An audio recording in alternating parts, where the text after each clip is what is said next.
कवितेचे शीर्षक पोशिंदा जगाचा। एकीकडे जगातील सगळी प्रजा आणि एकीकडे तो शेतकरी राजा। बघा जरा त्याला हा भार पेलेनासा झाला, आपल्या सगळ्यांच्या चुकांचा पसारा आता त्याला झेलेनासा झाला। होते हतबल परिस्थिती त्याची जेव्हा कोपतो निसर्ग, मग साऱ्या प्रयत्नांना मिळतो अपयशाचा विसर्ग। वृक्षतोड तर आपण सर्वांनी केली, घरे तर आपण सर्वांनी बांधली, मग एवढी दुःखे त्याच्या झोळीत का पडली? बदलणाऱ्या ऋतूशी एकटा तो झुंजत राहतो, आपण मात्र किती सहजच हे सगळं विसरून जातो आणि मोल त्या कष्टाचे ठरवत काय तर त्या भाजीपाल्याच्या किमतीसाठी भांडतो। खरंच आपण हे सगळं किती सहजच विसरून जातो।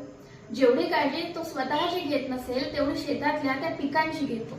जेवढी काळजी तो स्वतःची घेत नसेल तेवढी शेतातल्या त्या पिकांची घेतो। त्याच्या या कष्टाचा आपण खरंच त्याला योग्य मोबदला देतो? एवढं सगळं होऊनही आपुलकी तो सोडत नाही। आपण विसरलो सगळं काही तरी माणुसकी तो विसरत नाही।